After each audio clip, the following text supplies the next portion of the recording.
Tale? Or was it Handmaiden's Tale, yeah. And was it The Handmaiden? I get those mixed up. Handmaiden. One of them's a One of them TV program, show yeah, and one of yeah. them's a film.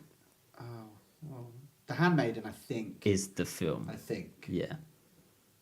We're awful. We're a bloody joke. Let's just drink. No, I'm joking. But no, yeah. There was some films that we missed off, and My Life as a Courgette as well. A few people have watched that because, like I said, it was easy watching. So if you do have 70, 75 minutes spare, bloody watch it. So, yeah, I concur totally. Absolutely. But this week, yeah, we've and following on from our 2018 preview as well, there's been a few people get in touch with some films that they definitely stated that we should watch this year as well. So we'll drop some of those into it, following on from our first beer. But Sean, what have you got for us from Jimmy from First Brewdog? one is Coronado Brewing Company. Coronado. Looks like Coronado. Stay Coastal. It's a California wit. I'd be lying if I told you I knew lots about it, but I don't. But it looks nice. It's a mystery. A little bit of Belgium in SoCal. Does that mean anything to you? That means nothing. Here you go. Thank you. One for you. I know. And now we get to pour it into the glass as well. How professional of us. Yeah, it's pretty good. Ah. I do like a glass, you know. Look at it, blood, sweat and beer. I see what they did there, because it's usually blood, sweat and tears, Sean. So it's a pun. At our work, they're currently having a makeover of the lifts, which we get into by the building. And the people that are doing it up, they keep putting some puns on the notices outside of it. Sounds to me like you're flirting with the lift man. No.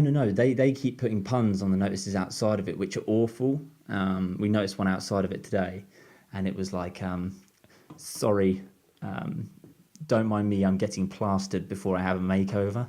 Oh. Yeah. I get it. Yeah. They maybe have to borrow your table. Ah.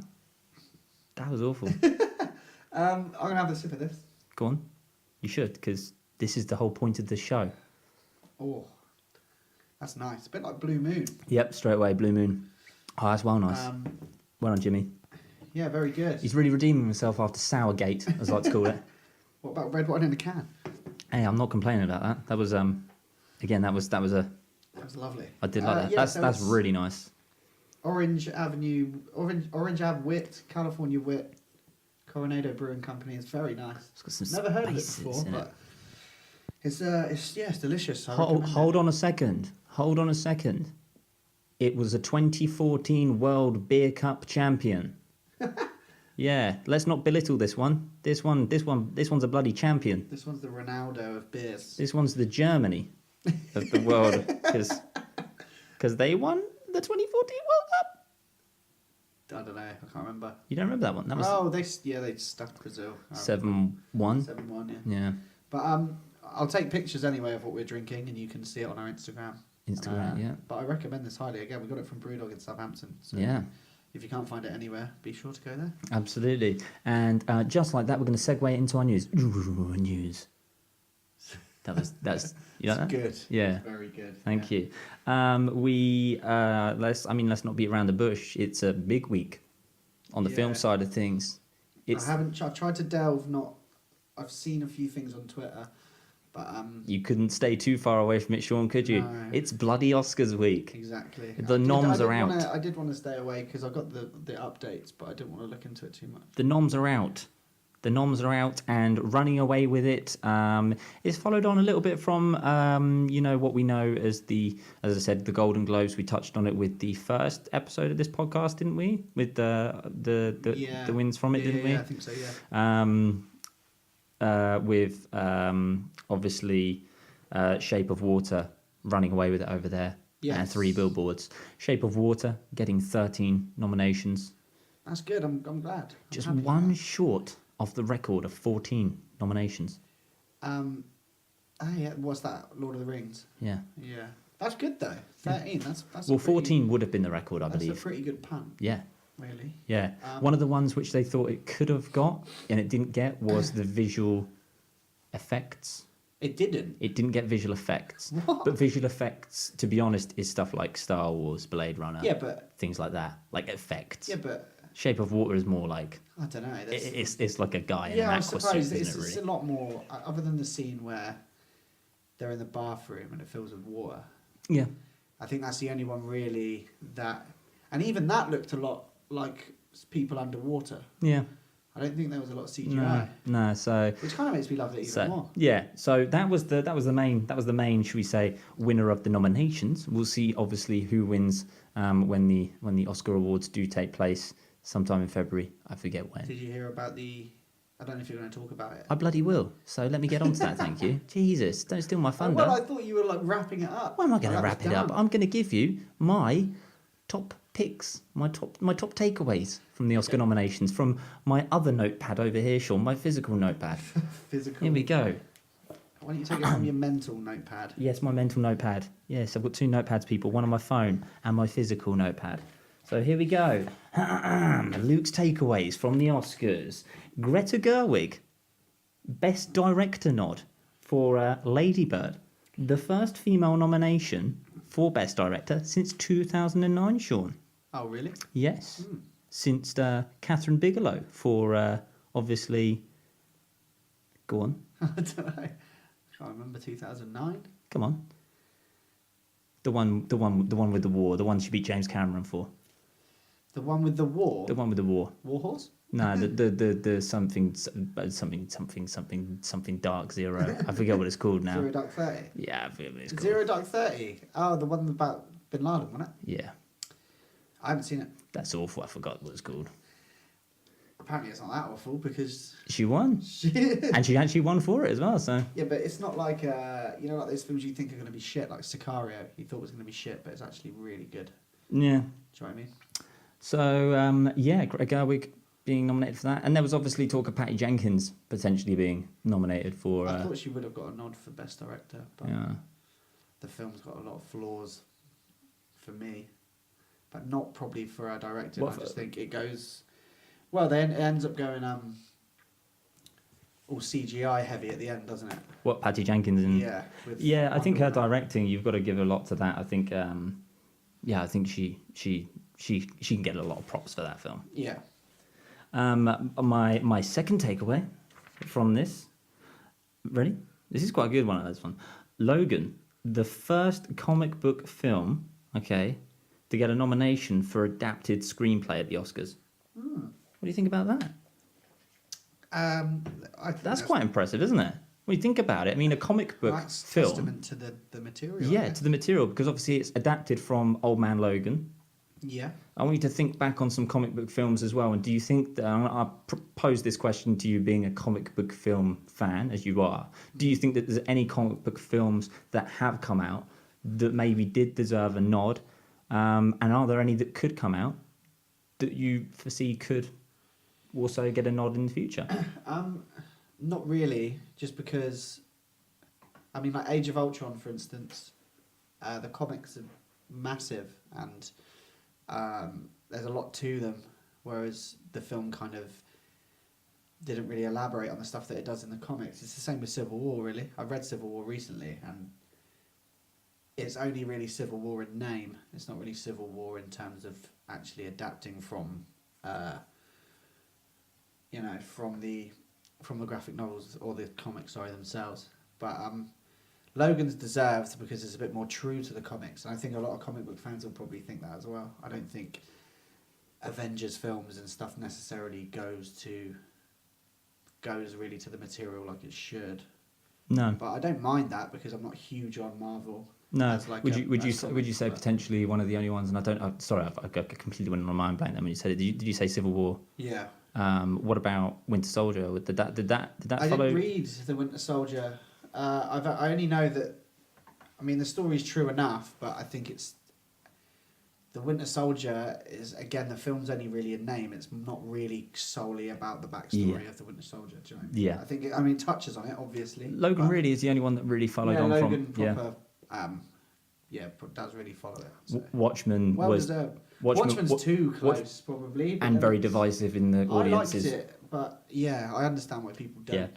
But Well, we'll see. We'll see in the future how things deal with comic book movies in the future. Just touching back on my Catherine Bigelow nod there, I completely messed up that one, by the way, Sean. What? It was the Hurt Locker, not Zero Dark 30. So I it was the haven't Hurt seen the Hurt Locker. Locker either. Yeah. I haven't seen. Great film. I just completely messed up my years there. So that was the Hurt So the Locker. whole time I was talking about comic books, you were just looking it up. Yeah, yeah. So Good. yeah, my mind's all over the place. Blame these pills. I'm not taking ecstasy. Right, my third takeaway from the Oscar nomination, Sean. Jordan Peele is the 5th black director nominated in history for Best Director.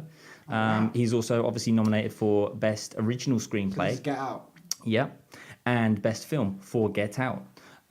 He's the 5th director as well to be nominated for, obviously, director, but a lot of those directors have also been nominated for Best Screenplay and Best Film, which I think is a testament to how well made those films are by those directors. Yeah. So Moonlight, obviously, one of those films. I think a Spike Lee film was one of those during those nominated films as well. But fantastic film, Get Out. Obviously, we mentioned that last week. In our first episode with Best of 2017. I mean, it's when I said about I thought it would get in on merit anyway. Yes. It didn't have to go for a musical or a comedy. Yep.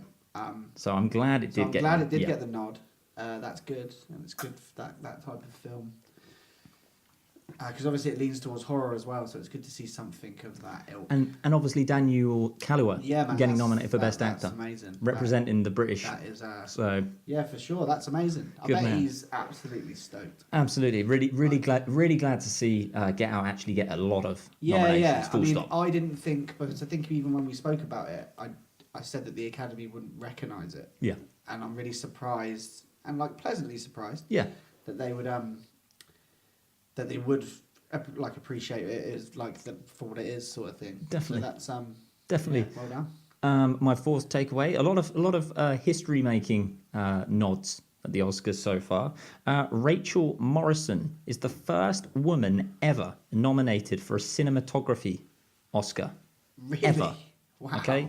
That just says a lot about the business. Yes, doesn't it? Fucking hell. for Mudbound, which I haven't seen it. No. Apparently it's wicked. It's on Netflix. Netflix, as well. I didn't know. the racial drama on J. Netflix, Blige as well. yeah, which follows on to my next point, Sean. Well, it's like you knew. Mary J. Blige, the first person nominated for song and acting in her categories. I can't. That's what I saw on Twitter. I saw that she So- got nominated for supporting actress, which and is song, massive. yeah, which is huge on Which her is good. front. Especially as I didn't really know that she was in anything. No. So- So she's done At least she's fantastic done on that alright, front. yeah. Obviously, on the cinematography front, I think fantastic for Rachel Morrison. She's up against Blade Runner 2049's side of things, which I think is hotly tipped. It's fair to say. Yeah, I think it's beautiful. Mary J. Blige, I think, is quite hotly tipped for the song side of things. I think, It's Sufjan Stevens is in there as well. and Coco, and Common is as well. I think. Yeah, I think so. So some great nominations in that one. One thing I was surprised about Go on. with the nominations is Michael Shannon didn't get the nod for The Shape of Water. No, but But the other Michael Griffiths, I think. no, someone Russell. Something. Something Russell, I Made think that his name name is. up. Yeah. Yeah, but the guy that is the one that I said about, Yes. who I said was amazing in it. I hope he gets it. It's real good. He is really good in that movie. Well, I don't think. I think it will be Sam Rockwell, won't it? He is. I watched 3 Billboards. We're on about best yesterday. supporting actor here, people. But yeah. I watched 3 Billboards yesterday, but I do have my reservations about Best 3 supporting. Billboards. Really? I think Rockwell's amazing in it. Okay. but I think we'll talk. I think something that we'll talk about, people, as well. This is just our coverage of the Oscar nominations. One thing we will do the week before the Oscars, I think, is a bit of a wrap up once we have seen all the films that are in contention. One thing we have touched upon so far is, our thoughts on things like Darkest Hour, 3 Billboards from my point of view. Today we are going to talk about Coco in a bit more detail later on. Maybe in a couple of weeks in a bit more detail on Shape of Water and other films that are in contention. But I think the week before we're going to go in a bit more detail on the films that are in contention, aren't we? yeah, Sean? I think we'll just do might just do like a one-off, like 45 minutes. Absolutely. In the middle of the week and just on the weekend or whatever, and just Tie it in with it all. do an Oscars Absolutely. preview. I think. My final takeaway, Sean, Octavia Spencer is the first black actress to receive 2 consecutive nominations after actually winning an award as well. So, again, moving in the right direction, I think, with things in for terms of sure. awards. I think they had to for as Oscars. well, because they can't just. Again, fantastic in Shape of Water. Yeah, I thought she was fantastic in Hidden really- Figures last year. She's really subtle in The Shape of Water. She really is, isn't she? Yeah, She like- just ties it up. Yeah. Similar, again, to the actor that you mentioned, Jacob Russell, I want to say his name is. I'm not too sure. But I like the fact that she kind of, because obviously she's with a mute the whole time, she kind of has to do the talking, and she kind of speaks for her and says, and, Yeah. it's done in a really good way. She's really caring in it. It's really good. I really liked it. Certainly. Well, that wraps up our Oscars wrap up, as we said. We'll do a bit more of a talk on that front moving forward as well. It was also the Razzies this week, Sean, which I'm not going to go into too much detail on because really, any of them, to be because honest. really, I There's only like. good ones. I did see that Jennifer Lawrence was nominated for Mother. Oh no! Yes. I haven't seen it though, but that's well divisive with people. Yeah, there was nothing really overboard in terms of crap films though. So, yeah, I was gonna say I don't know what. like, I mean, you've got Transformers. And the one thing I wanted to mention with the Razzies, I want people to really push the Razzies to one side, and I want them to come to us when it comes to crap films. They need to start using 3 and under Yeah, but they're all old. as the go-to. Well, we need to watch shit films from last year then. Noted in both notepads. I'm not. Oh, great. Mental Luke. But yes, it was the Razzies. But the Razzies are crap. It's all about 3 and under. Yep. Okay. Fucking 3 and under. Absolutely. Some news, some sort of three bits of news though from around the world of film this week. Detective Pokemon. We touched on this before. Detective Pikachu. Detective Pikachu. Sorry, Sean, you're right. Detective Pikachu. We touched on this. What kind of film is this? Is a Detective I'm Pikachu? still holding out that it's a joke. It's not a joke, and it's starring Ryan Reynolds, as we mentioned before. And live action as well. Do they literally mean like Lion King and Jungle Book? Who knows? It's now starring Ken Watanabe, who, if you remember rightly, from Godzilla, had the famous line of, "Let them fight." Godzilla. Yes, do you remember? Let them fight. Yeah, let them fight. Yes.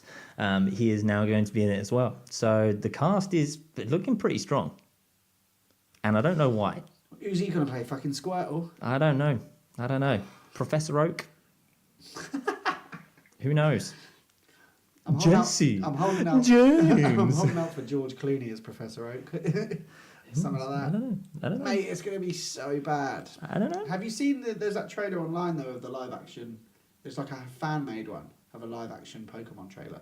I have not. It's fucking great, but I don't think it'll be anything like that. Is it? It's not by like Smosh. Don't know what that is. That's like a YouTube channel I don't know what that that is. did that sort of. They were all about Pokemon about 10 years ago. They did that sort of stuff. No. I don't know. No. No. That's not finger on the pulse when it comes to pop culture. That channel. But talking about sort of bits of pop culture and adapting them. Okay, there is now talk of the Duke Nukem movie. Yes, Duke Nukem, the game from the 90s. Yeah, 90s, Yeah, because that yeah. was one of the first games that had tits on. Trust Sean. It was though. Trust Sean. Nah, because it used to have this girl used to like get them out, but they were like all pixelated. And I remember going around my mate's house when I was like 7. Oh, your mate's house. Of course you did. I was never allowed it. And then 64, I didn't have PC because it was PC. It was a PC game. Is it really? It was a PC. That's game. incredible. And then 64, but I didn't have a PC. I didn't have a fucking computer till I was like 12. That's incredible. Though. I sounded really like, oh man, I didn't have a computer till I was 12. So it's just like you just see it pixelate and like slowly download. Yeah, Like, no, but it wasn't even that. It would just come on the screen, and it was obviously as the graphics were in any game like that. Like, so it was like an arcade game type graphics, but not good. And then I there can't was imagine like pixelated boobs looking great. That's because you get HD now, man. It's called real life, Luke. Oh yeah. Yeah, I was going to say I am an adult. You are an adult. I am an adult. I know what real boobs look like now. 27. That's not good. Let's not dwell on that. Duke Nukem movie. So again, based on the foul-mouthed and, as you mentioned there, boob-loving, I've never actually played, gun-toting. I've never played any of the games. I just think he's a madman, really, and I think that's all he does. Exactly. I don't know the actual premise of it. But yeah, as I said, he's just a madman, really, and just shoots stuff. I didn't play him when But it came there's a out. movie in development. Okay, the man that's being, I think it's like quite comical. Okay, but the man who's being discussed and touted to play the lead role is none other than John Cena. For fuck's sake. Yes, That's probably quite fitting, I guess. it is. Yeah. He's kind of trying to do the Rock, isn't he? And he's Trying doing. I think he's doing quite well on that front at the moment in terms Well, of Hollywood. those kind of action films all do all right, don't they? Yeah, And, he's And the Rock did all that. He paid his dues of it, didn't he? yeah, and John Cena's doing the whole sort of. He tried to do the action films to start with in the WWE Studios action Yeah. films. He then went the route of actually starring in what is it, Amy Schumer. He did an Amy Schumer film. He did. Oh fucking hell! What was that film called? He did the Amy Schumer film where he Played himself, didn't he? He played himself, Or or version like of a sort of himself, or- yeah, and he also did an Amy Poehler film as well with Tina Fey, where Wow. and he played like a drug baron type character, and he played a comedic Did he character do in alright both. then? Yeah, he Yeah, did. I didn't People watch praised it. him, I and he's done hate Amy Schumer, he's so- done Saturday Night Live a couple of times Oh, now. okay. People have liked that. He's also voiced a cartoon character in the latest that Ferdinand film, Oh yeah. which, funnily enough, I was saying to our good friend Sam from the Docs, Yes. was made by the same studio that made the film Rio. Was DreamWorks, isn't it? Yeah. So not only did they make the film Rio, they made the film Ferdinand. So, Rio Ferdinand. I'd like to think that they do know that there is an England And then footballer they're called going to Rio release a Ferdinand. documentary about Les. Wes Brown. I don't know. I don't know. Gary Cahill. Yeah, a film called Gary and a film called Cahill. Tim Flowers. Stop naming footballers now. So there we go, Jude Newcomb. Right, the TV news, yeah, fine. This is quite good, actually. This is really good. I don't know if you've seen this. Really good news. Following on from the year of 2017, which I think was the year of, I can never say his name. You can say it. Waikatati. Taika Waititi. Thank you. The director of Thor Ragnarok and other. for the Wilder People. Yeah, and Eagle versus Shark. go on. What We Do in the Shadows. Boom. That last one. There is now a TV show in the works. Oh, for What We Do in the Shadows. Yes, there is a TV show in the works, What We Do in the Shadows. And it's so in the works. There's a pilot in the works, and they have cast for it, Sean. Sweet. Kayvan Novak, Who's that? the phone jacket and face jacket himself. Oh, okay, from Four Lions. Yep. Yeah. Matt Berry Sweet. from Toast of London. Shit. Yes. Some heavy hitters. Yes, some heavy hitters. There's a couple Good. others in there as well, but there again, we mentioned this last week. Is it the guys from last time as well? It's like Reece Darby, No. Jermaine. No, they've gone for like a sort of a new. Oh, so it's not gonna. It's gonna be based on the It's film. going to be based on it. Yeah. They're going to be sort of I thought it was gonna be like a sequel. Oh no! But I just love that they've gone. That's They haven't good, gone for a though. knockoff cast. They've gone for a good cast with this. Kayvan Novak is fantastic. I think Yeah, he's Matt Berry's underused. Matt Berry Matt again. Berry could be like Jermaine was in the film. You could picture him a bit of a pompous, Yes. kind of Yeah. loves himself. Yeah. When he obviously does, he shouldn't love himself. That's good. That's good casting, I think. Them two in like that role, that'd be good. Hello, this is Clem Fandango. I love Matt Berry. He's superb. So there's that, which I mean, I'm looking forward to it. I thought that was one of the. I mean, that was one of my favourites of what Waititi.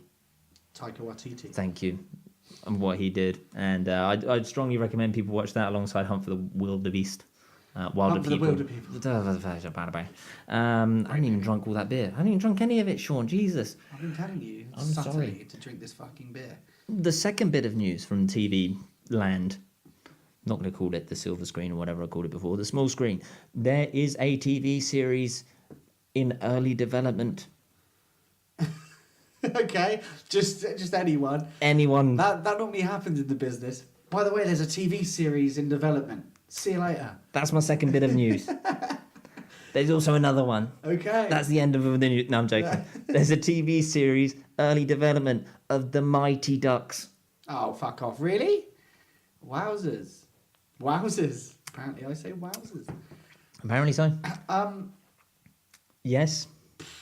don't know. Let's hope Coach Bombay is back. Yeah, will he? Well, I hope Nothing so. else going on.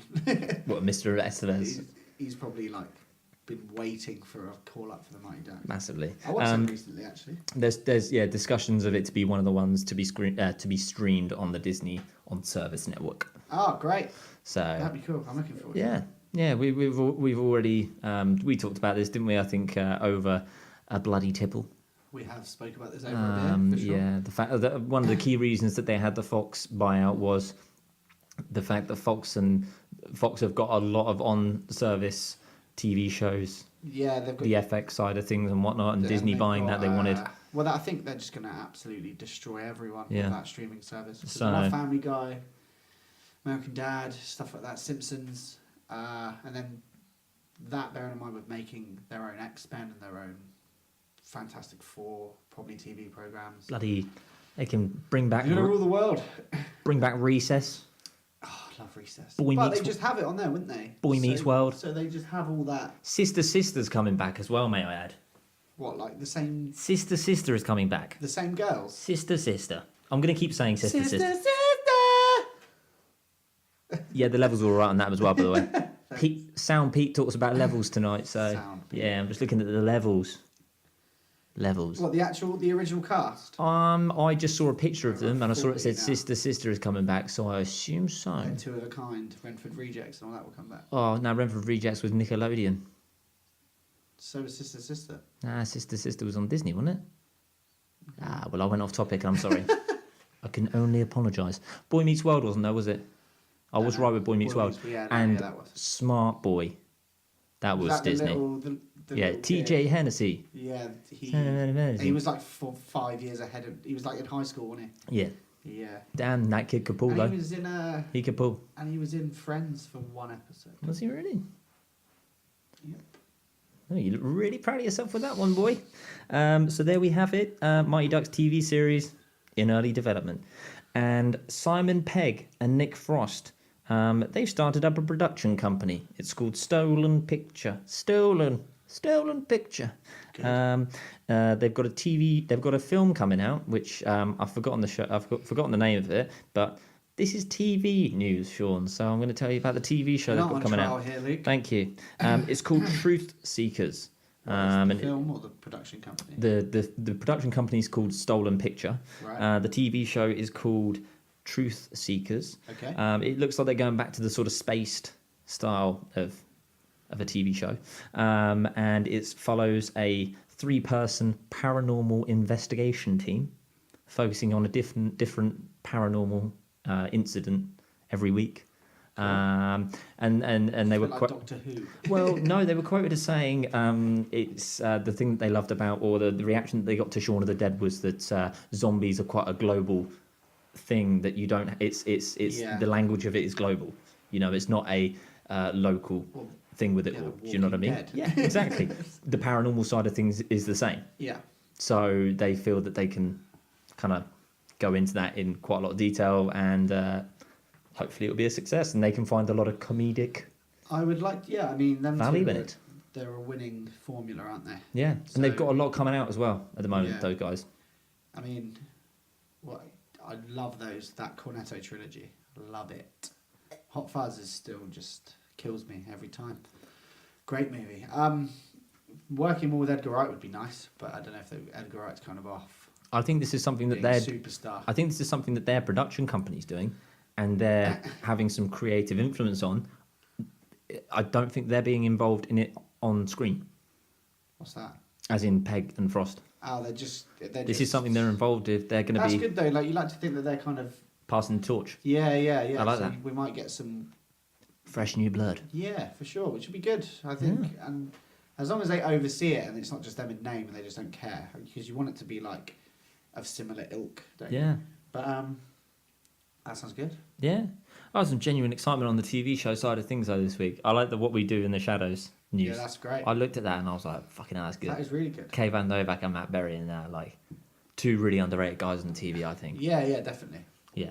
That'd be a good show. And the Mighty Ducks TV show, like, I probably like watch the it. sound of that. I'll probably watch it. Yeah. Just reprise that sort of thing. So, and the final bit of TV show news, solemn kind of stuff. But I think we're both kind of into this sort of stuff because why not? Peter Jackson, he's making a World War One documentary. Oh, I've heard. I literally read about that today, and he's been restoring old pictures and stuff. Yeah. For it. So that'll be. God, that'd be Devo though, wouldn't Yeah. it? Fucking hell, World War One. That's the Devo one, isn't it? Yeah. I mean, That's pretty Devo. War's Devo, but War is Devo, unless but that was the Devo one. well, it's like Nothing beats the original, does it? You know, I don't know. it was the second one was a good one. It's a good sequel. Steven Spielberg kind of made it all like World War Two quite glamorous, didn't he? Yeah, Like good sequel. Like, yeah, I've got it the first time. I just chose to ignore it. Yeah. But yeah, no, World War One's like it's all poetry and it's all trenches, so it's. And knowing Peter Jackson will fucking throw the urukai in there or something, playing. It'd be Gandalf playing football on fucking Christmas Day, all that shit. Oh, yeah. Nah, but fair enough. I'll watch it. I'll watch anything wartime related. He'll probably drag it out. Yeah, he'll make 3 trilogies. He'll make it over 12 years because it's Fucking hell. 4 years and Yeah, I got you. yeah. Peter Jackson joke because what he did is he, instead of make so You just drink that drink. yeah, I'm sorry. Jesus Christ. But yeah, nah, Peter Jackson. I believe in him. No, but like, you know, Ron Howard, for instance, he made the Beatles documentary 8 Days a Week, which was amazing. But he also has made some absolute shite. So you can't really hold it against. I think Peter Jackson's. I mean, we've all got it in us to make a good documentary. Do we? Yes. Fingers crossed. Yes. And that was the film and TV news of the week. Dun, dun, dun, dun, dun, dun, dun, dun, dun, dun. Second tipple, please, Sean. Okay. This one's a Brewdog one. I can see from the cap. Papa cap in your ass. Libertine Black Ale. Oh. I'm not saying that because it's black. I'm just saying because I don't. What I'm saying by that is because I don't usually like Guinness. So It's not a stout though. shit. I've shot myself in the foot a bit here. Well, what, by being racist or Not. like a I'm not Guinness? racist because said this last week. Stop. I don't see colour. I'm colourblind.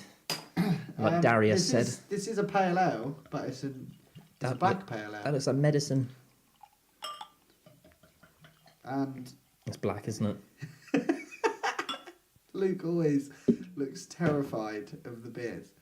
Literally, it's always you've always got that look on your face, just like, oh my god, it's a weeknight. It smells very What are you gonna say? suspect. You take the first. Normally, I take the first sip and tell you. Okay. You take the first. No, not just the froth. I mean, I'm take just it. smelling it. Stop smelling lot, it. a Just lot, I know. Take a sip.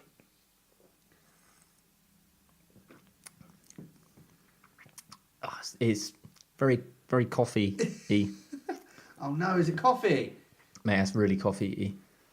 I don't really know how do you say that? How do you say something's coffee-y? Tastes like coffee. Okay, it tastes like coffee. Oh, I don't like coffee. Are you texting him to let him know? No, I need to fucking put a light on this and see what it actually is. I'm telling you it tastes like coffee. So you might be full of shit then. Oh, well, I know what coffee tastes like, Sean. I drink coffee. It does taste a bit coffee-y. I'll have a go. See what it's saying. Kinda. I mean, it kinda does. Are you getting that? Just me? No, it does a little bit. Okay. It's manageable though. It just tastes quite strong, like quite hoppy. Okay. Very strong. Everything tastes hoppy. Do you want to know what percentage it is? Go on, hit me. 7.2. Jesus bloody Christ. Well, this is going to be interesting. Well, following on from the news and the TV, we are going to hit you guys with a bit of a section of Disney and Pixar because... Just Pixar. Just Pixar. Well, Disney Pixar, Disney/Pixar, Yeah, as in Disney Pixar, Disney-Pixar, not Disney/Pixar, Disney-Pixar. No, but what I'm saying is, it's not going to be Disney like The Little Mermaid. Okay, yeah, I It's know gonna be that because Pixar films. one thing I did realise was that you sent me the list of Disney Pixar films, and one that I did notice that wasn't on there was Big Hero 6. It's not Pixar, Exactly. And I was devo by that because, but it's still good. yeah, but I was devo because I love that film and I was like, I can't talk about it, You even though I'm can- talking about it You now. can talk about it if you like. I really like it. It's good, isn't it? That's me talking about it. But we're going to talk about Disney. We're going to be talking about Disney-Pixar films. Obviously, since Toy Story came out all those years ago, 23 years ago now. It's 95, wasn't Yeah, it? 23 years ago. We've been blessed with many superb Disney Pixar films and a few trash ones along the way.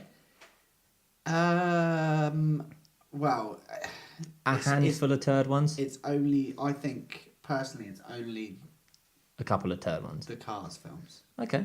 Well, we're going to go through them, people, because But we there's a couple of others that are a bit hit and miss. iffy. Okay, we're going to go through them. We're not going to go through them in huge depth, but we've been blessed this week, I think, and we touched on it last week when I went and saw Coco.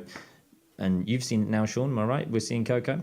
Yeah, man. So we're going to do a bit of a in-depth, I suppose, review on Coco. Well, how do you want to say what it's about? Are we going full spoilers? We're not going to go full spoiler. I think if we talk about Coco, the film, as what it is, and then we'll go into a bit of a kind of breakdown on some of the Disney Pixar films as a whole. Yeah. And we'll just take it from there. But Coco, obviously released tail end of last year in Mexico and the USA, and released last week in the UK. Bit of a weird delay release on things, but hey ho. Based around the Day of the Dead celebrations in Mexico, it follows Miguel and his family in Mexico, and their family who historically have a ban on music due to a great grandfather, is it? Or is it a great grandfather? Semantics, but hey. Great grandfather who unfortunately ran away from the family to play his guitar. Chose his guitar over the family. So the great grandmother decided to ban music because of this atrocious decision. Because of that, Miguel can't play music. And in the village that he is in, there is someone who is seen upon as a bit of a village god, who he looks up to, Diaz, who's this bit of a kind of, I suppose, it's a bit similar to sort of Elvis in the sort of cult sort of figure. You know, he's got a statue in the village, plays sort of everywhere. Yeah, plays that guitar that everyone loves, and sings like a bit of a crooner. Like a Mariachi. And Miguel, you know, he's just got this passion for the guitar that you just see within him, but you know, he understands that the family don't want him to play it. We see him wanting to branch away from the family while also wanting to obviously keep them happy at the same time. Yeah. Now we get into the story on the actual Day of the Dead celebrations, what the film actually touches on is how Miguel deals with the Day of the Dead celebrations, and it's a lot of magic that goes on with this as well. But yes, Sean, you saw it this week. Yep. What did you think? Loved it, mate. Proper loved it.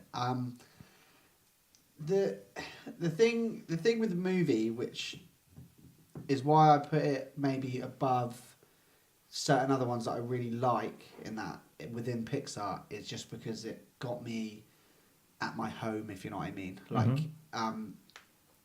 Like my nan suffered with Alzheimer's and dementia and stuff, and obviously his nan, or his great nan, has the same thing. And a lot of the themes running through the film are obviously about remembering, and about memory, and then about that certain thing that can switch a person's brain back to, which is what music seems to do for a lot of Alzheimer's patients, which is you can start singing to someone and they know the whole words and they know, do you know what I mean, and stuff like that. And I remember having those kind of moments with my nan, which is why in this movie when they touch on those subjects and when Coco, which Coco is his great nan, when she does like switch into gear and remember, those were the parts that got me, and that's why I was a mess at the end of that movie. For maybe the listeners that don't know, the Day of the Dead celebrations is something where within that culture, the Mexican culture, something I didn't know about beforehand, is where the families, they gather round, they put up something they put pictures up, they put up something to remember their loved ones, to bring their loved ones to them in spirit. And what the film did really, really well was to actually link that up in a really fun way, and not to make it seem like a morbid thing. And I think the celebration actually does that anyway. I think some people. I think you can deal with loss a lot better that way. I think if you think that there's something that links you, because obviously, like, to be honest with myself, like, I don't believe in the afterlife per se, but like I could get on board with this. Yes. As just hugely. as just some way to remember the dead. 100%. Like, instead of having, obviously, like, you can't have an anniversary yet, like, it's a bit depressing in that way to constantly be doing that to yourself. But if you had like a celebration every year where you could just honour the people that you cared about that are gone, yes, I'm on board. Yeah. And like that whole bit with like the Day of the Dead, right at the beginning, and even like through it, like right at the end as well, and like it is amazing, and it's good, and you see the way that family all come together and do that, like, and I just thought it was really well done, like that whole dealing with loss thing and stuff. I thought it was really well done. So storyline, I felt it carried that throughout fantastically. The actual morals of the story, the values, shall I say? Sorry, it carried that out throughout the story superbly. You know how he knows to not do things and then picks it up in a certain way. You know, he has that sort of part. I'm not going to spoil it, but there's that part where, you know, they go, you need to do this, but you need to give up something along the way. And he says. And he goes, you know, okay, I will, and then instantly it flips it. For people that watch it, they'll realise what I mean. So there's that sort of flip, which I love to see in a film. Because it would have been so easy for, basically, obviously, this is right at the beginning of the movie that he ends up switching over to the spirit world. That's in the trailer, so like that's not spoilers at all. But the thing you need to know is that it is so easy for him to go back, but he doesn't, based on something like music. But I just thought it dealt with it really well, like that whole spirit thing. It was really good. It really won me over. There was a lot of things within the plot that I thought didn't work exactly, and I thought that there was some things, just like plot holes. But at the same time, because the movie was because it was so good, like, because the morals the whole way through were good. That's interesting. I didn't necessarily notice that as obvious as some other Pixar films, and I think maybe we'll touch on that in other Pixar films. I didn't maybe notice that, but we'll discuss on that. It's maybe something that you noticed that I didn't. Other things, because plot isn't also, you know, Pixar films, plot isn't always the thing that we see and experience in these films. Visually, I thought this was up there, and possibly was the thing that tipped me over the edge in saying last week that this was one of the best Pixar films. Visually, I thought this was fantastic. Yeah, it was. Because there was moments where they swept in with the camera, and there were moments where they did things with the camera that they haven't done before in a Pixar film, where I was like, the animation I thought was fantastic. Yeah, it was. Like, the animation was like, I mean, obviously that's going to happen with how the studio evolves and how they evolve in doing they things. Look a bit more like, less like animations and more like movies, if you know what I mean. I think that's why it comes across that way. But I still don't, to be honest, I still think the best Pixar animation, like in terms of the animation like itself, is probably Toy Story 3. In terms of the real world meets the fucking that beer is fucking strong. Like the toys in the real world and stuff, I think is still so well done. Yeah. And I think it's hard to top because it's just got consistently better since the first But with Toy Story. But yeah, Coco, I thought the spirit world part of it. I mean, because obviously the bit where they're in the just in the real world just looks like a Pixar movie, but the spirit world side of it is really well done. Yeah. It is like Land of the Dead, but in a different kind of way. Yeah. It's not like Lord of the Rings, Land of the Dead, but it's like. But yeah, I thought it was really well done. Some of the jokes I thought were great. They hit really well. Yeah. I laughed a couple of times. Well, I laughed quite a lot. I laughed quite a lot. The whole way through, really. I laughed quite a lot as well. I do find it hard to laugh at movies these days. It does feel like that, but like there were moments where I actually like straight up laughed. Yeah, I think and all the characters, you really care about all of them. Oh, yeah. And I like that about just Pixar generally. I think you get invested in the characters quite a lot. And I think that's why obviously I felt the way I did, because the relation I had to it. But yeah, regardless of the reservations I had with it, I would watch it again. Yeah, now. I absolutely loved it. And let's finish it off on a point where I mentioned it to you before, and it was the first thing you said to me when you finished watching the film. You cried like an absolute baby. Yeah, I did. And it's possibly, and it's definitely. I really did. I mean, like I said before, like it's because of.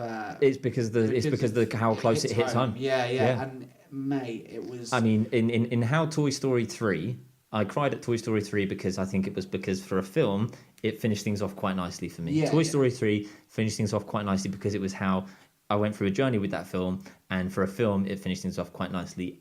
It was because it was quite it was an instant thing. Yeah. With Coco, it was because I could see myself. I was on screen and I was watching myself. I was going to say I was Miguel. I was Miguel with my nan. Yeah. And I was like, yeah. And it was like my family were his family, and I was just there watching it, and it was like I wasn't in the cinema. No, yeah, for sure. And as sad as it sounds, like, yeah. No, but it was almost like one of those feelings I haven't had since being with my nan. So do you know what I mean? So it was kind of, because that happened like a while ago now. Like it's kind of like I haven't touched on that for a while. Well, without being wasted with your mates or whatever. Yeah. But like, it was a real proper. It took me by surprise. Yeah. It was a really real feeling that I just. But it's also really nice. I think it's a really, and I'm bloody 27 years old, so I think I know. I think it's I think you know, and I know it. You know how to deal with. Yeah, for sure. With death and everything else, but I think for kids watching this, I think it's a great way of knowing how to deal with these things now. And I think that's what Disney's lost its way. Generally. Not Pixar has lost its way in terms of doing it, because obviously when you were young you had Lion King and Bambi and stuff like that used to make you deal with loss, and I think it's kind of saturated a bit now and they don't do it as much, whereas they don't. Coco is like it is even more, because obviously the nan's still alive, and it's like and I don't think I've ever seen a film touch on Alzheimer's like that. Do you know what I mean? And so they did well on that side of things, and there's other films that we'll bring up that maybe have done that. Not the deaf side of things, but some other hard-hitting bits on this. So, final word on the movie, Sean. It's quite obvious to say, but instant classic or shithouse? Nah, instant classic for Instant classic for me. So, well done, Coco. Disney Pixar then, Sean. Let's start off at the beginning. Toy Story. Fantastic. This is the film that got us into it. I had it on video when it came out in '95. I remember going to see it at the cinema. I remember going to see it at the cinema with my dad. Same, I remember. And this is the film that started it all. And I was at that age as well where it was you were like Andy. Mm-hmm. So like I was scared to put my toys away. Do you know what I mean? Like you'd go home and you were like 5 or 6 and you'd be like lining them all up. Running into the room. This is why I think I said to you last week, I think I said last week to you.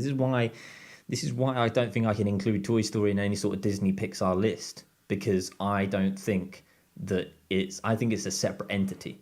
Okay? Toy Story 2. Toy Story and Toy Story 2 and Toy Story 3. Toy Story 3, because it's a separate entity. It's an overarching. It's an overarching thing, but you'd put it up for Best Picture, wouldn't you? It's a generation. It's a generational thing. It spans your life. Yeah. Like I just said to you there about Toy Story 3.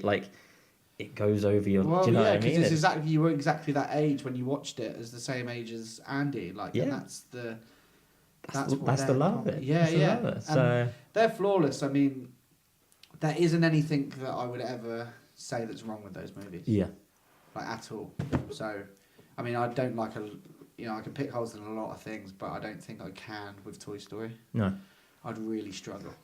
I can quote it as well, Yeah. and I can quote random bits of it. As Because well. I had the first two on video from a young age, so it was like, it was something that I put on all the time. Even like when I got older, and when I was like, even when I was like 16 years old, I was watching Toy Story on video in my room. Do you know what I mean? So it's Yeah. kind of never get bored of those movies.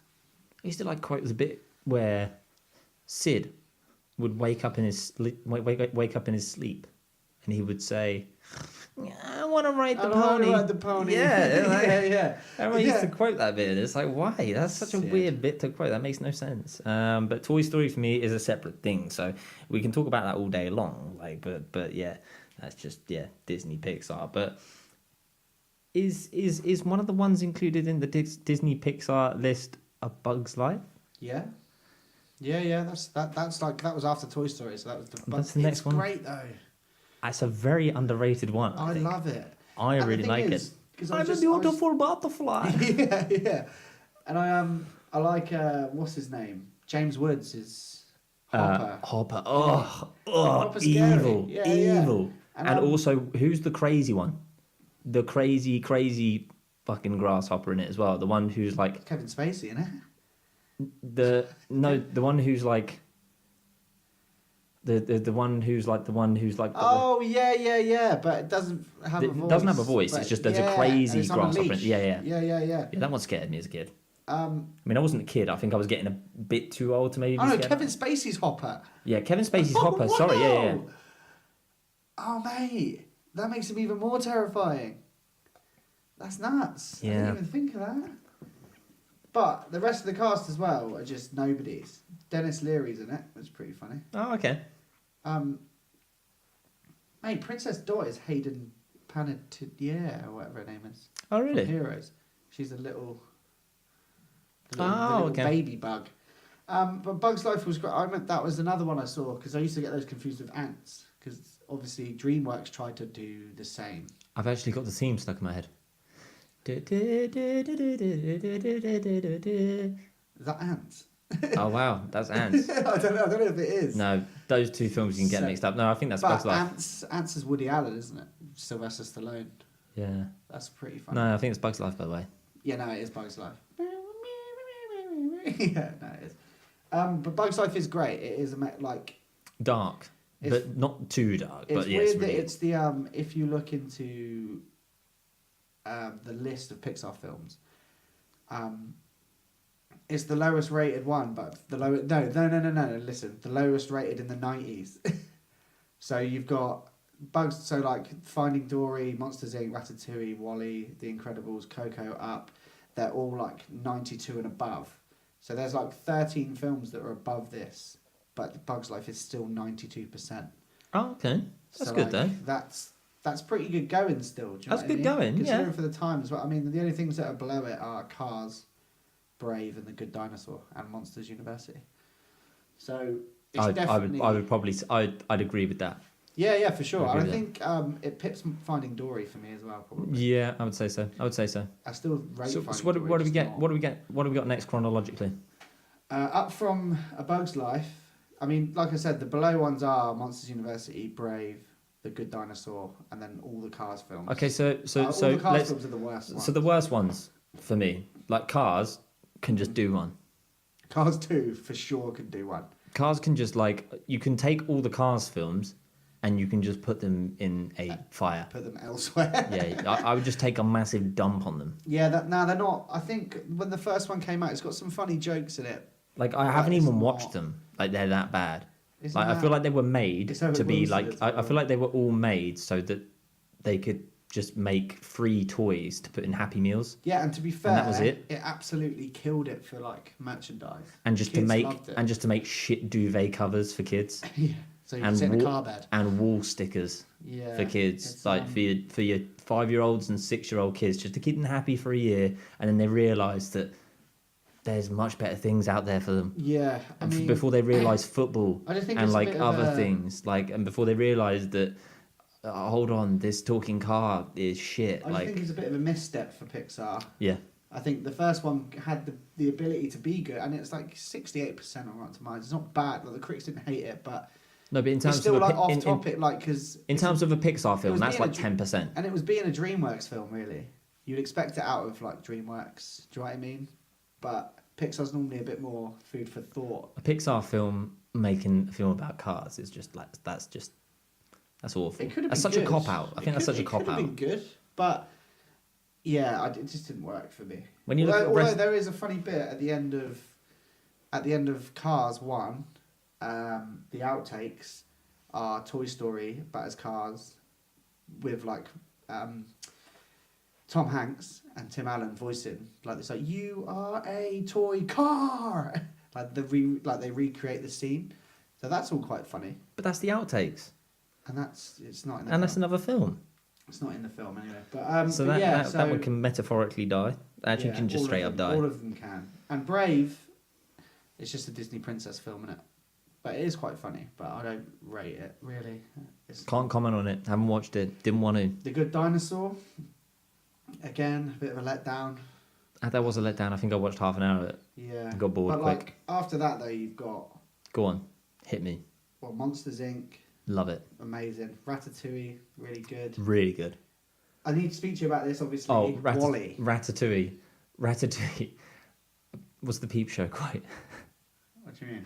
There's the Ratatouille. Where it's like, to be fair, it's a great fucking film.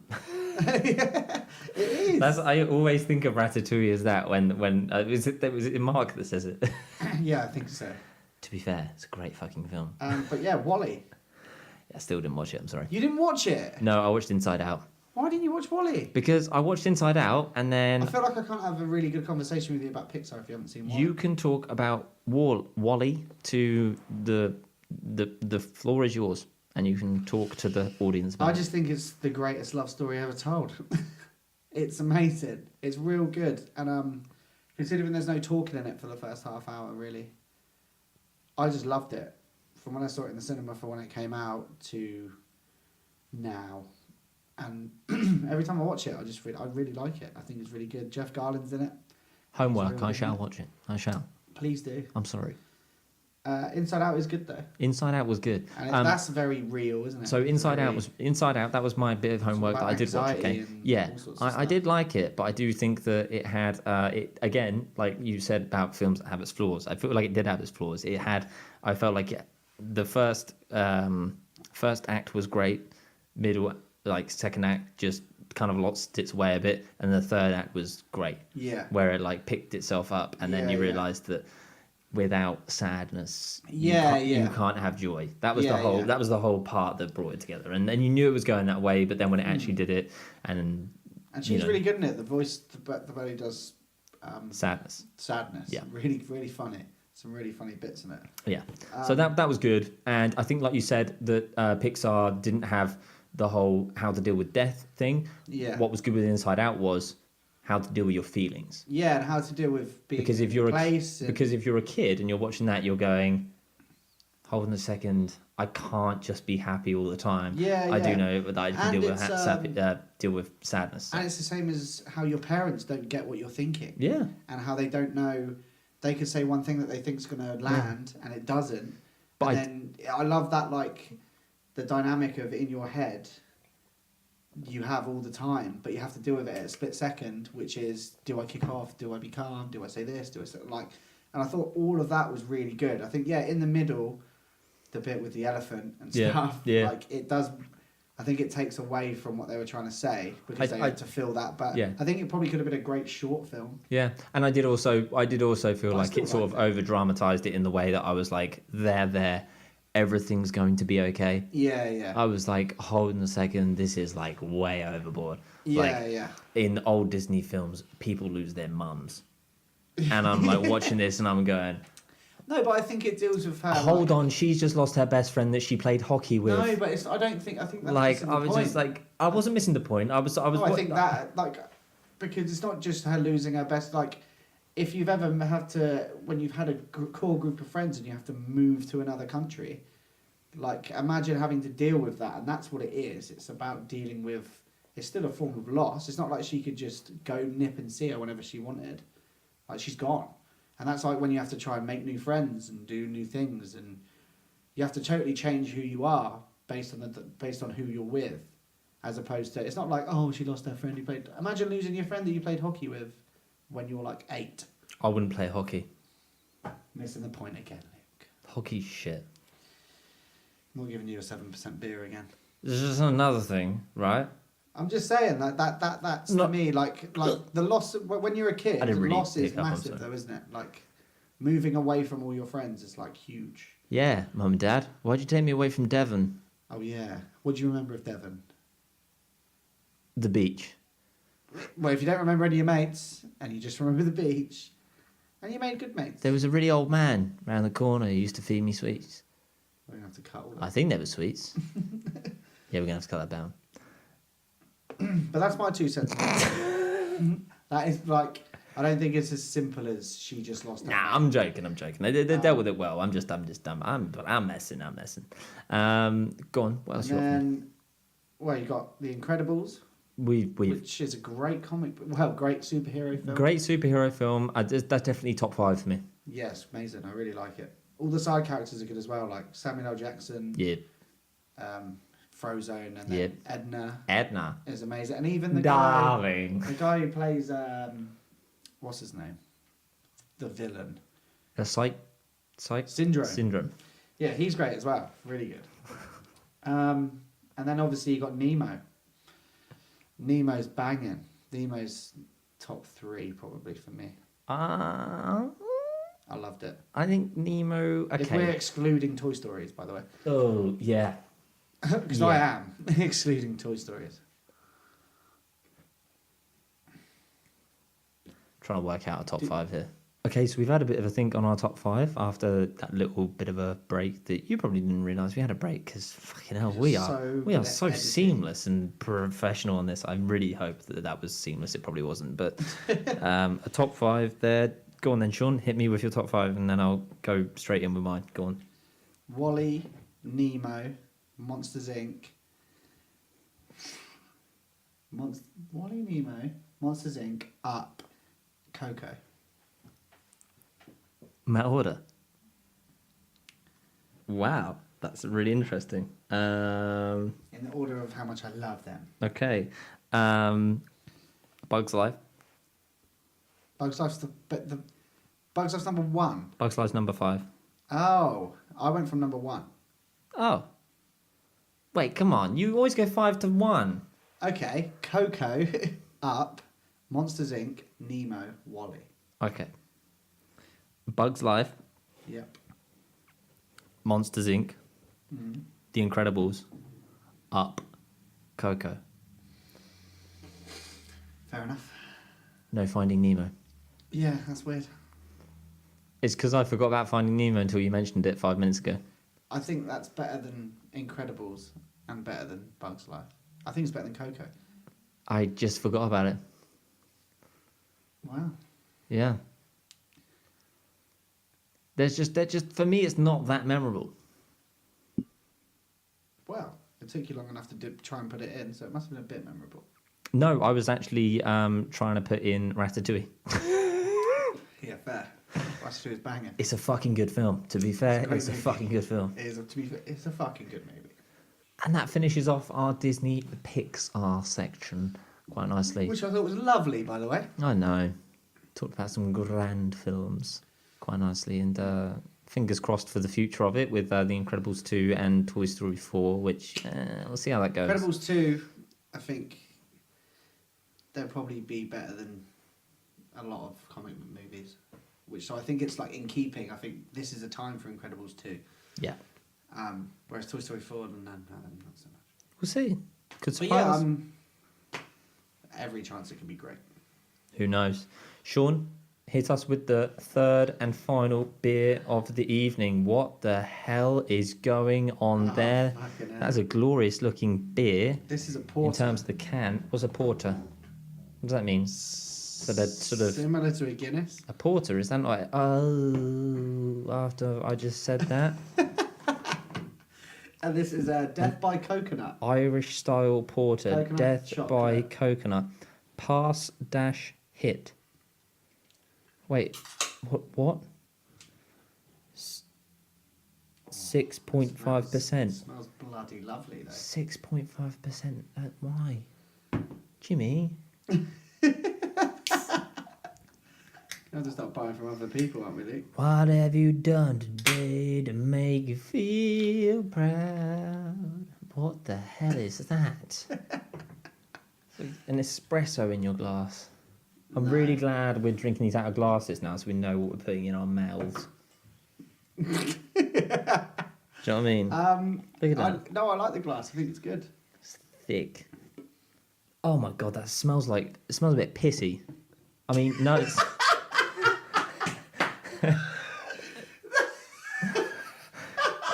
I didn't mean that.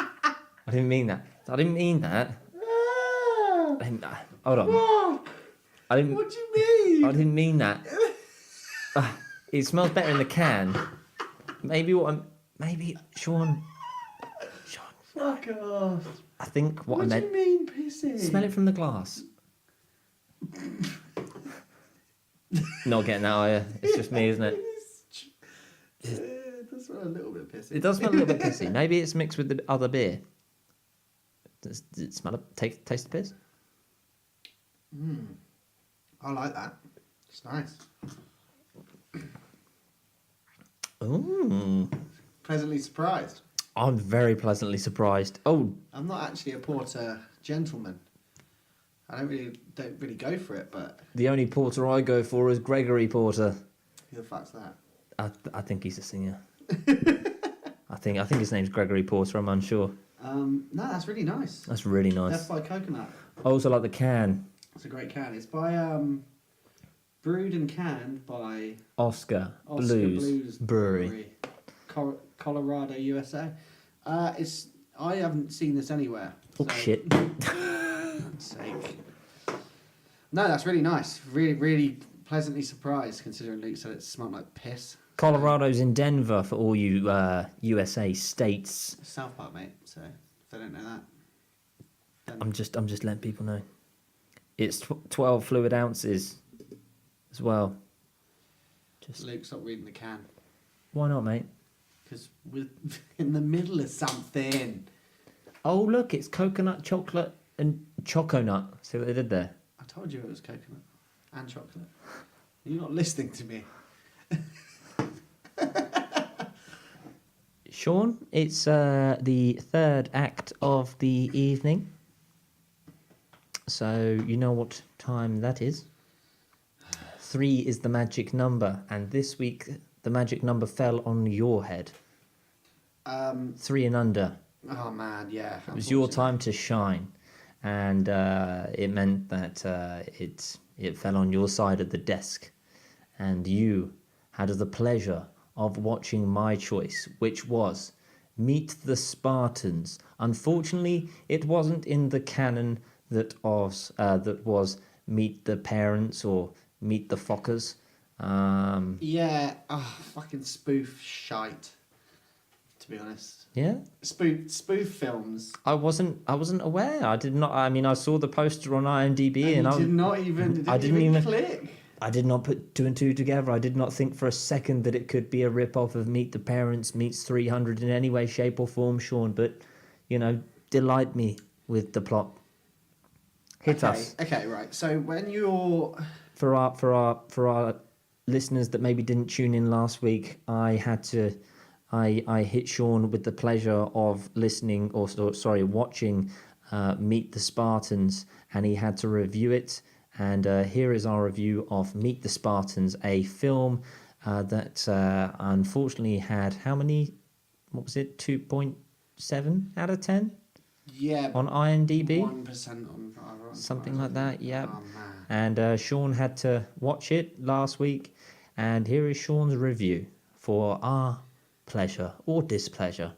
You decide, Sean. So when you're supposed to review films, from what I gather, is you're supposed to first explain the premise, and then after that you're supposed to kind of delve into the plot a little bit, and then I believe so, yeah. yeah, and then kind of have a conclusion without spoiling anything. I think you're right. It's impossible to do that with this movie because I still don't know what the fucking plot is. Right. When it started, it initially, I'll just grab my notes here. The initial start of it, I don't know if you've seen 300. Have you seen it? I've dabbled. So right, basically the first part is there's a voiceover and it's saying about if the boys aren't born perfect, they're discarded of.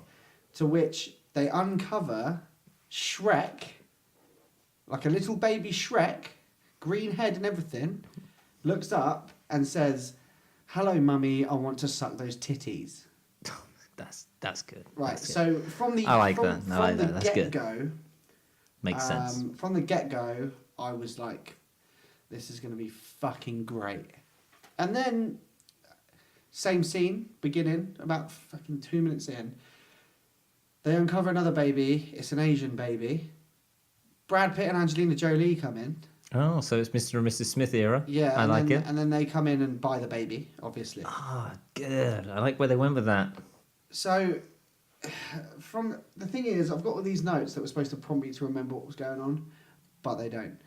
I wanted it to end from the minute it begun. So there's a bit. It tries to follow the story of 300, which is he then goes from being a young boy to something happens and he has to prove himself by going off to fight a wolf. But this is actually a penguin in this, and I think it's parodied in Happy Feet. But the penguin is voiced by a stereotypical black guy, who at one point sits on his face and has got like furry balls in his mouth. Makes sense. And of course, yeah. I mean, yeah. And then there's this one point in it, right? And this is a running theme throughout this movie. There's so much product placement for massive corporations that I would have thought would not want to be involved in this film. So the lead character at one point says he's starving hungry and has a Subway.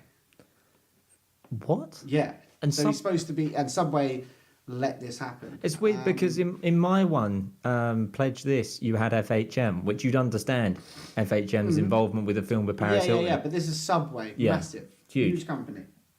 Red Bull as well. Why? Red Bull. They're involved. They're involved with F1 and football teams. Why would they want to be involved in this film? a loss making thing. Do you know what I mean? Yeah. Maybe. What else? Then, all of a sudden, Carmen Electra turns up. Here she is. Here she is. The ever-present 3 and under. Basically, there's this bit where she ends up becoming the wife, and then they have a kid, and then he's supposed to be the guy who was getting a tea bag off a fucking penguin and eats a Subway. He's like the main guy. He then Okay, I'm following this. He's then yeah, keep up. Sure. He then has to teach his kid how to be a man. To which there's loads of weird jokes about child abuse. About why wouldn't there be? having You their, know, because that's an alcoholic dad. He's like, oh, so is this what your dad used to do? It's like, oh no, my dad was an alcoholic, and it's about getting beaten up as a kid. There's so many inappropriate gay jokes from the off, like the way, because obviously Spartans in the film and stuff, they're represented as like being men or whatever, and so they make a thing of it in this film to be like the way men greet each other are by kissing. So that's always a running theme. And then Carmen Electra at one point looks at someone and says, "I dig what is it? I dig big black dudes," while winking at a black guy, which is good. it's just an ongoing. Yeah, and there's again 300. There's a bit where like he kicks someone into a pit.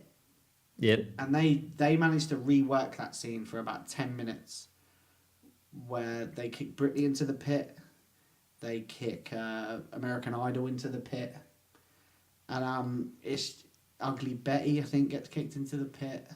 I can't even. No? There's a bit as well where obviously the people turn up and say, in 300 again, running theme here.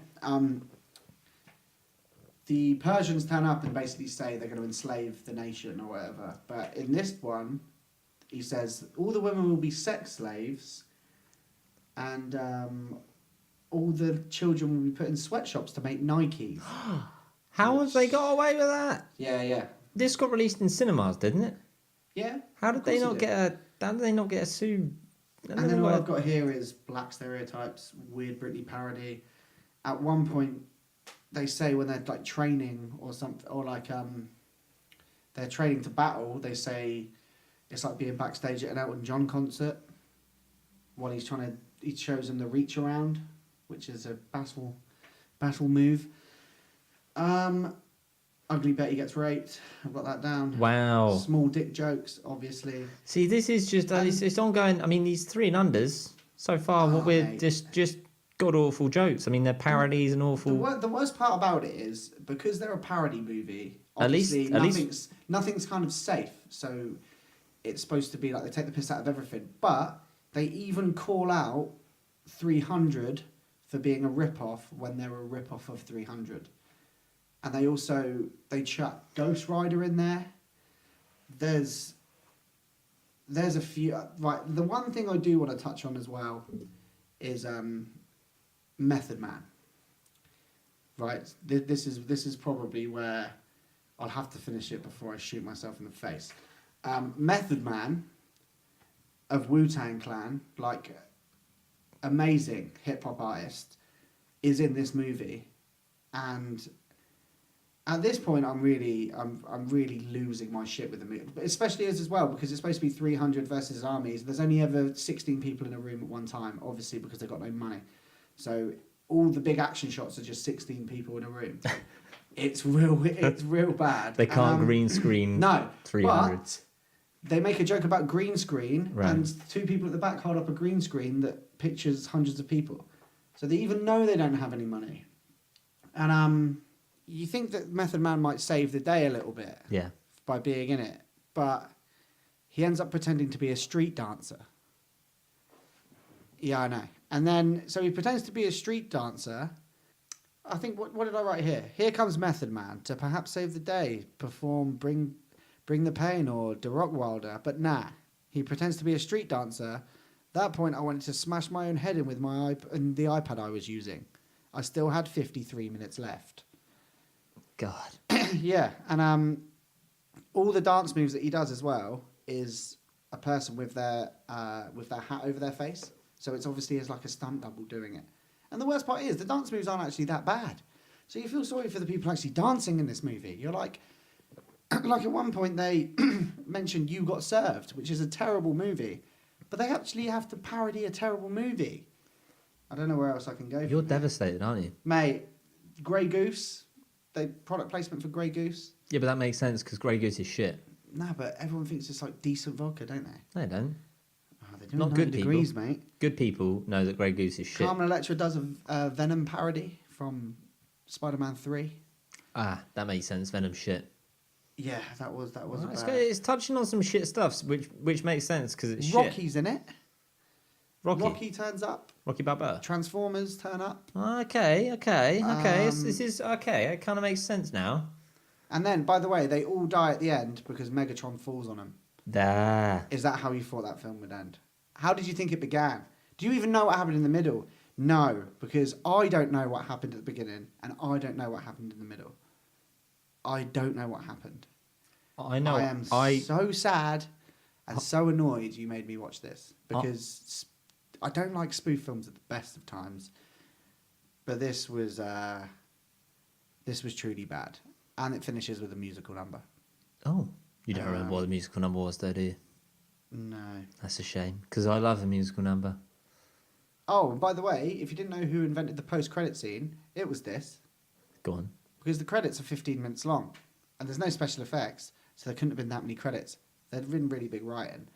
And then there's just loads of post-credit scenes of like Britney doing an American Idol audition and some black guy saying dog about 50 times. It's really upsetting. You alright? No. And I'm sorry I didn't elaborate on the plot or anything very much, but I didn't know any of it. I actually sat through this one, and I'm really upset. Well, see, look what happens when you sit through a 3 and under. See, you learn things, don't you? You learn things about films. So At one point, I've put in the middle of these notes that I made. Right. It never ends. It never ever fucking ends. I know. Well, it looks like my one was better though because I learned moral things with mine. You're gonna Pledge get- this.